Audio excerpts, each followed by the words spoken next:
Hello, I'm Doug Musio. This is the first of a two-part conversation on the state of U.S. public education here on City Talk. He's seen it from four sides now, sort of Joni Mitchell squared, from his personal life, from doing and studying it firsthand, from rigorous social science research, and as the president of a city school board. He's one of the nation's most important voices on public education, with a deep knowledge and commitment to equity and social justice in education. And my daughter says he changed her life as an educator. They are unique, America's most visible and vulnerable. 6% of the overall population, more than half the U.S. prison population. They are churned out of our classrooms into the criminal justice system.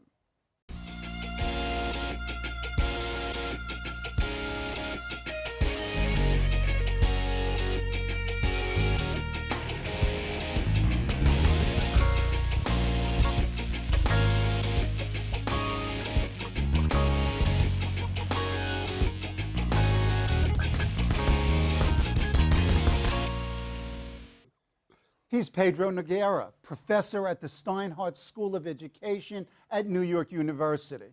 He is the executive director of the university's Metropolitan Center for Urban Education and the co-director of the Institute for the Study of Globalization and Education in Metropolitan Settings.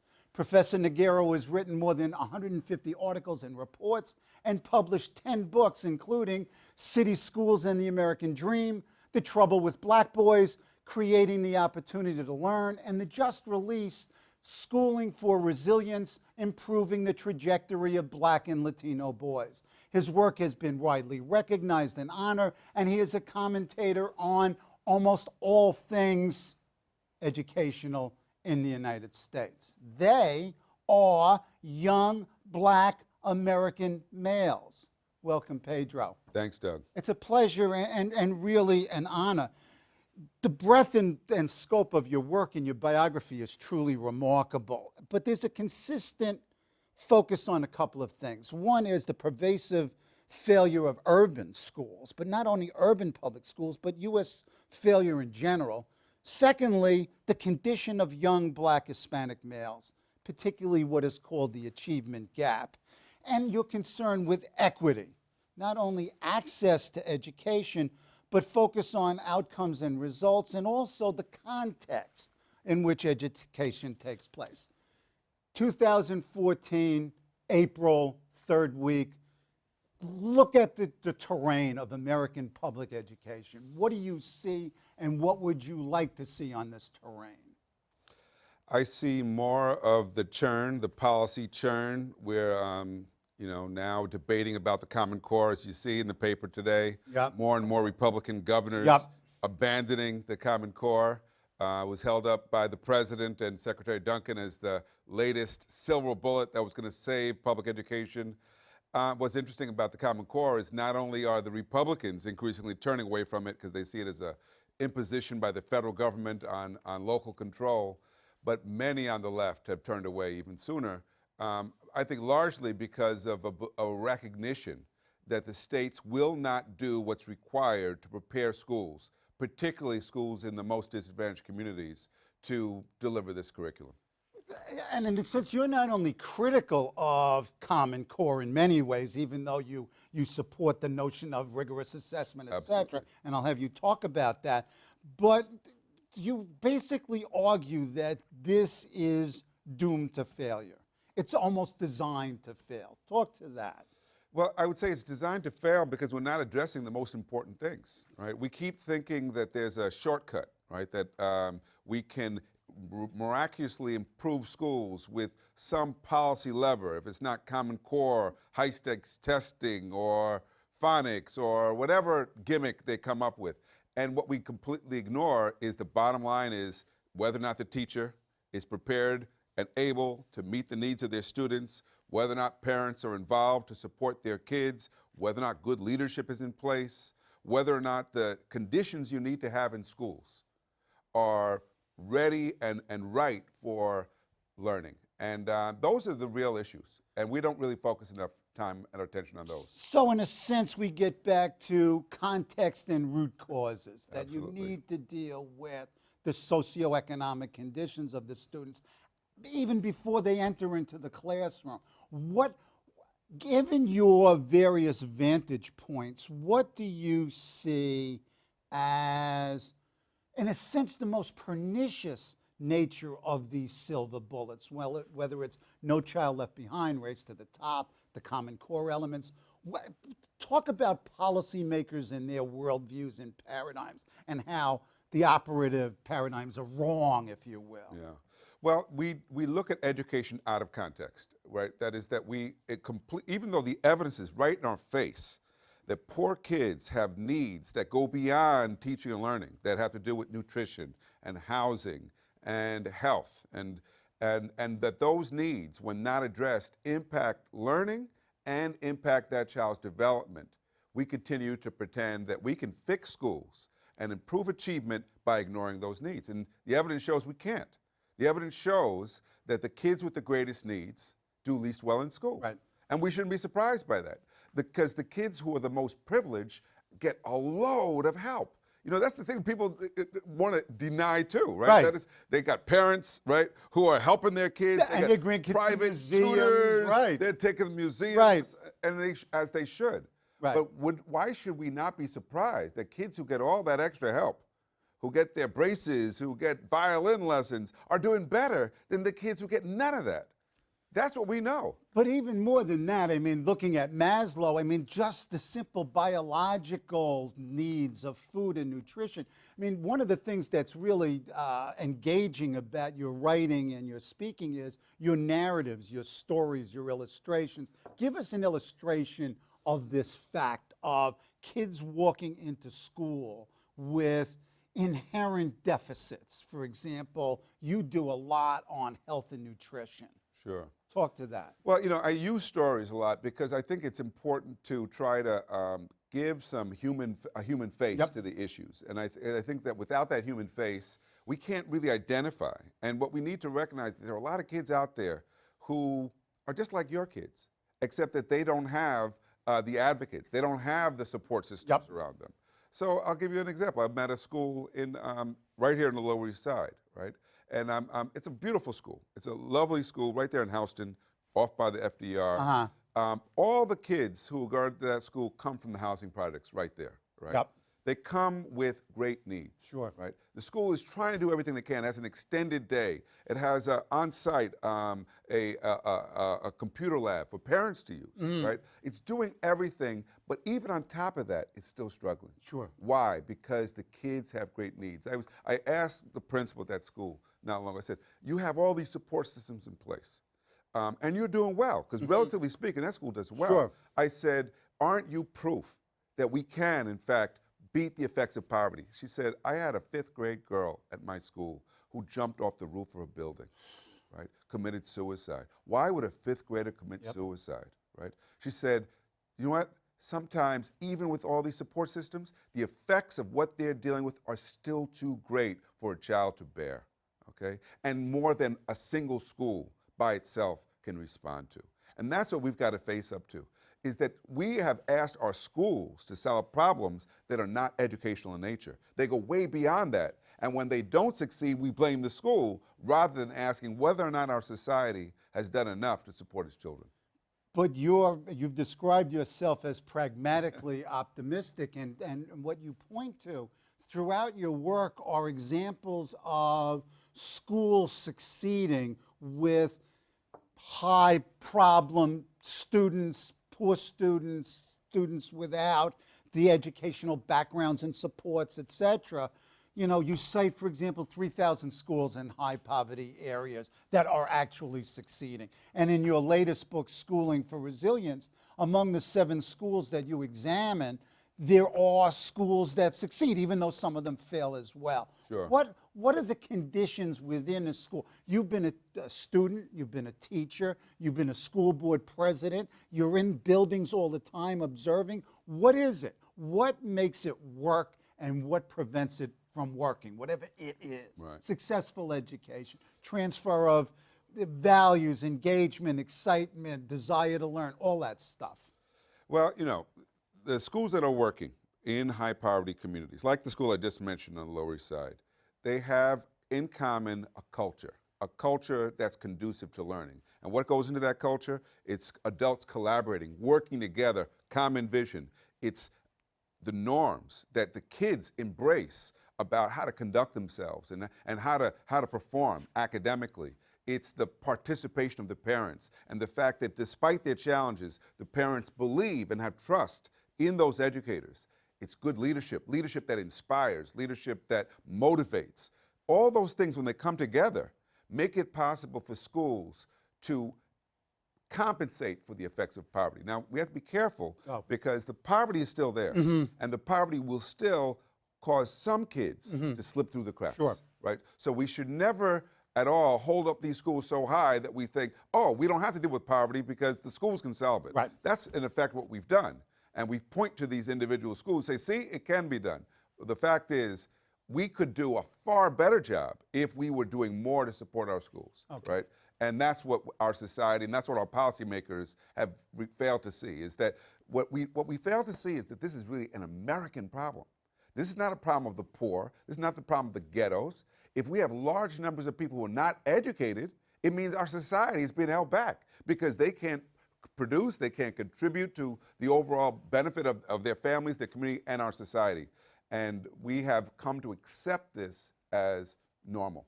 And that's, I think, the biggest political challenge we face. And you argue very successfully that there's one institution in American society that can move us forward and, in fact, save us. And you do an historical analysis showing the relationship between schools and democracy. Schools remain, this has got to be the focus. And if we don't do it here, we don't do it. No, I agree. I mean, if you can trace the expansion, the development of American democracy through schools, right? Because it's been through schools that we've enfranchised people. You know, you think about the Brown decision. Brown decision in 1954 essentially ended American apartheid, right? But it's not just race, it's also Title IX for women and bringing equity for young women and girls in schools. It's language rights for the immigrants. It's disabled rights for the children who previously were denied learning opportunities because of physical and mental disabilities. That is, in every case, in every category, we could see that a society first eliminated the barriers in education before saying, you know what, that set precedent for ending barriers elsewhere. So our schools are more accessible than any other institution. At the same time, our schools are overwhelmed in many cases by the needs of the children. And this is, you know, why I say that our schools are really all that's left of the safety net for children, right? You know, it's the one place that children know, I will get a meal, if I'm lucky, maybe two. I will see a nurse if there's one there. There will be heat in the building. There will be adult supervision. And while that's not really good enough, we want our schools to also teach them to read and get them excited about learning. You know, for many kids, it is a critical part of the stability in their lives. I was talking to a group of principals in Michigan not long ago who described sending home food on Fridays to kids because they knew that many of their kids were not eating over the weekends. This was all over Michigan because Michigan has seen child poverty rates just go right out the roof. We cannot ignore these needs. We ignore them at our own peril as a nation. Yeah, but you're taking a long-range view. You're very familiar with the way policymakers operate. I mean, just look at, let's just step back again and look at Common Core. What led to No Child Left Behind, even though in some ways it was paradigm changing. Race to the Top, Common Core. There's a fundamental problem with policymakers, and what is it?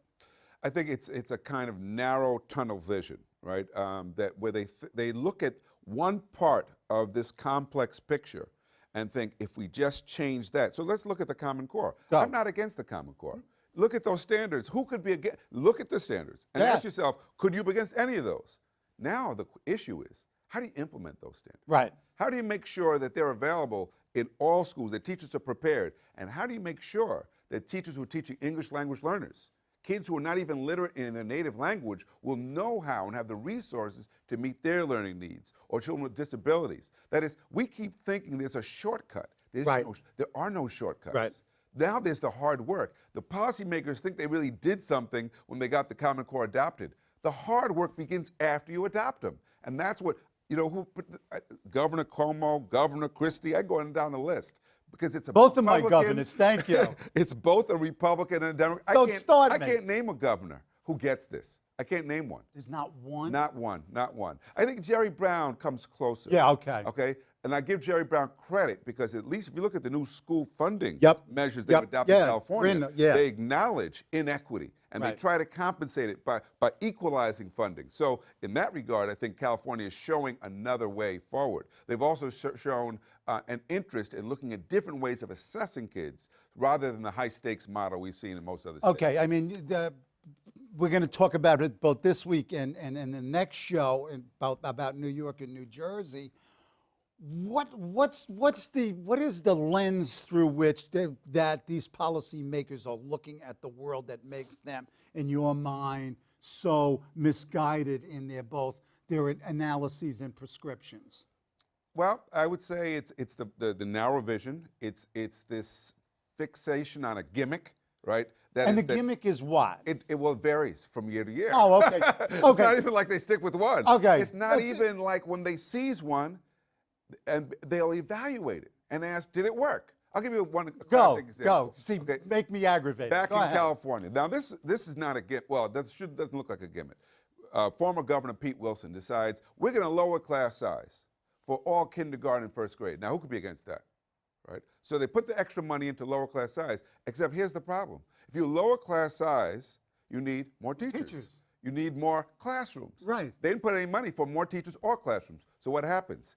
There's suddenly a demand for more teachers. So teachers from the urban areas are able to go into suburban areas where they get paid more. Now you're hiring uncredentialed teachers to make up for the shortfall in the urban areas, and you have overcrowded classrooms in the rest of the grades. Okay. So what starts out as a good idea, Right. not well thought through, becomes a disaster for urban schools. So a law of perverse consequences sort Right. of operates. So forget Absolutely. about unintended. They're perverse. They're perverse. So does this perversity, in a sense, infuse the entire system? It does. It does. I mean, there are some exceptions, and that's mostly at the local level, where you'll see superintendents, enlightened superintendents, Yep. or the occasional mayor who gets it, right? That we've got to do more. Ithaca, New York, right now, for example, Go ahead. has a mayor and a superintendent working together who started to develop an equity agenda for their schools. Now, Ithaca is a place that should be a model. Here they are, home to Cornell. They don't have College, high poverty, right. They should be able to be a model Right. for the country. For the first time, they've got a mayor and a superintendent working together. Let's see what they can accomplish. There are a few other places like that, Go but ahead. not enough, not nearly enough. One of the things that struck me throughout your work is the availability of real rigorous research that points in certain directions, what to do, what not to do, and how to do it, but we ignore it, or That's the right. policymakers ignore it. Why? Well, that's a good question. Is As a researcher, as someone who studied this, one of the things I came to realize a while ago, and I constantly tell my colleagues, is that policy is not based on research. Policy is based on ideology. Go ahead. Policy is based on what's politically expedient at a particular moment in time. It's not based on what the evidence shows, right? So, for example, the evidence shows we should have been doing early childhood education Forever. forever, right? Right. I mean, because the and learning that occurs. many of us got it, but we got it at home Exactly. and in Exactly. our environments. And the learning that occurs during infancy lays the foundation. Yep. If you're serious about closing the achievement gap, why would you start at age 5? Right. When you know Right. that some kids are coming to kindergarten vastly unprepared. Right. So it's not as though the research has prevented us. It's interesting, I spoke to the National Governors Association. So these are governors from all around the country. And during that meeting, I pointed out that Oklahoma was doing more than any state in the country to ensure that kids were in high-quality preschool. So the governor of Oklahoma was there, and he's beaming. So afterwards, someone says to him, why aren't other states doing what you're doing? He said, well, maybe they didn't see the research.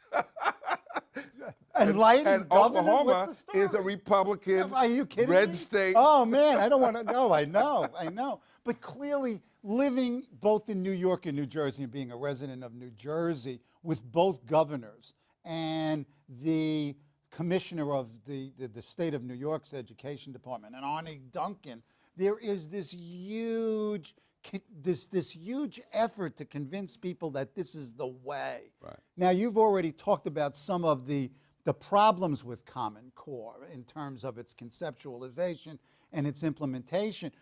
Talk about this high stakes testing and what it actually does in terms of educating our students. Right.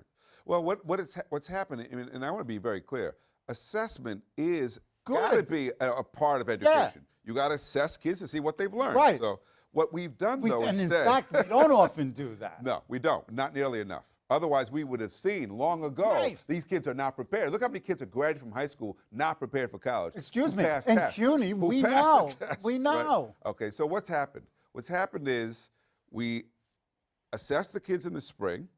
We give the teachers the results when they no longer have the kids. Right. So how are you going to use the information from the test to respond to the learning needs of kids? Right. We're not using it for that Right. purpose. We're using the assessment. Instead of being diagnostic and proving Exactly. instruction and learning, we're using it what? To rank, to ahead. measure, to monitor, now to rate teachers, to rate schools. This is not helpful. We have come to the mistaken belief that pressure, by putting pressure on schools and threats on kids, And humiliation. you will Yeah. improve results. Well, we have no evidence that it works. Pressure is not a reform strategy. And the fear of failure is not enough of incentive for many kids, particularly kids who already know failure. What we need is to inspire kids by demonstrating how to use education to improve their lives. That's not what we're doing, neither at the policy level, where there's the huge disconnect with schools, or unfortunately many schools. Okay, let's go to black boys and their troubles. I noted in the intro they are among, if not the most vulnerable of American populations, and they're the most visible and most feared and in a sense most stereotyped. And in your last book on Schooling for Resilience, you look at 7 schools, single-sex schools, and you title the first chapter, in search of a theory, practice in search of a theory. What is it about single-sex schools that work? What is it about what they don't work? And what is it symbolic of? What is the whole movement towards single-sex schools symbolic of? What does it reflect? That's a good question. Well, the first thing I should say is that I've been working on this issue for a long time. Before it got the attention it's getting now, it started in the late 1980s during the crack cocaine epidemic, when I was seeing large numbers of kids just consumed by this drug Now warfare. I was in California at the time. Were you at the president of the Berkeley board then? I was not yet on the board. I was finishing up my degree at Berkeley and then teaching in the schools in Berkeley and Oakland. And then I joined the board and was seeing it up close at a policy level. As a policy level. That's Go right. ahead, keep going. So what's happened as we've seen this problem get worse and worse, is that we've seen the ranks of the incarcerated grow, largely with black and to some degree Latino males. What we've also started to see is educators who've said, we've got to do something. And the idea that they've seized upon recently is the idea of separating the boys into single-sex schools, right? Now, single-sex schools are not a new idea.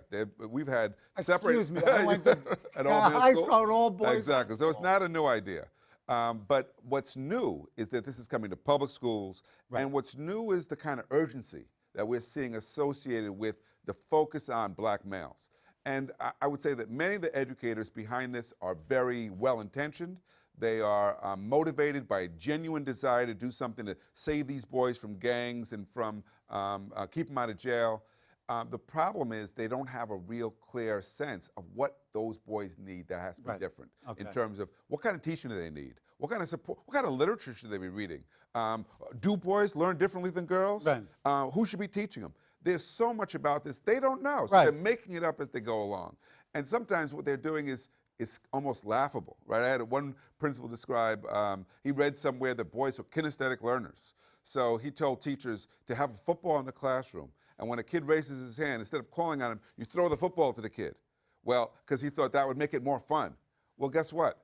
Not all kids are athletic. Right. Some kids are spastic, right? Right. They drop the ball. And guess Right. what happens? Now everybody laughs at Right. them because they can't catch. Right. And he said, you know what? I was that kid. Why did I think that that was a good idea? So we have these broad generalizations Right. about boys that are sometimes driving this. Not all boys are the same. There are some boys who are into the arts, and there are some boys who like to dance, and there's, boys are just like girls. There are a wide range. There's a spectrum out there. I think they're more problematic. But go ahead. I would agree. I have two That sons myself. That right? XY chromosome, that missing tail really hurts us.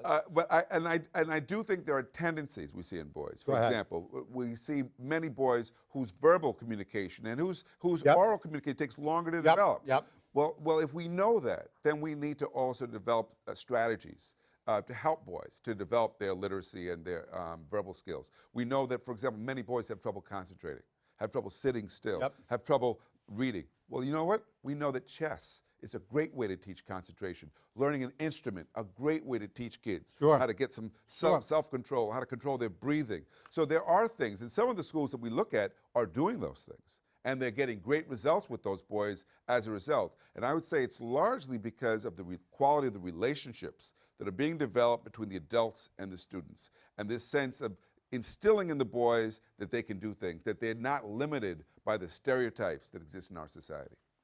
Sort of a concluding remark, and our transition to the next show, sort of flying in the face of your optimism. You in City Schools on page 13, quote, under present conditions, academic failure for large numbers of poor and working class children is inevitable.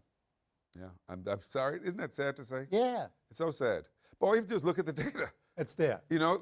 Kansas City schools are a disaster. New Orleans schools, still a disaster. Oh, man. D.C. schools, a disaster. Trenton schools, total disaster. Buffalo schools, should I go on? Detroit. Name the city. Please. Name the city. Chicago. Another disaster, right? Okay. But what is the real issue? The issue is that wherever poor children are concentrated, the quality of what we provide is very, very poor. That's the issue. It's not really simply about being in a city. You can go to Stuyvesant and find great education Right, going on. sure. So it's not the city per se. It's the concentration of poverty. It's the lack of attention to the other needs of children. It's the lack of attention to quality in what we provide in terms of the learning environment. All those things make failure so much more pervasive. My thanks to Professor Pedro Noguera for his insights, his commitment, and his efforts to improve U.S. public education and the life chances of its students, particularly the most vulnerable and victimized. Join the two of us next week when we discuss silver bullets, No Child Left Behind, Race to the Top, charter schools, Common Core, and more here on CUNY TV.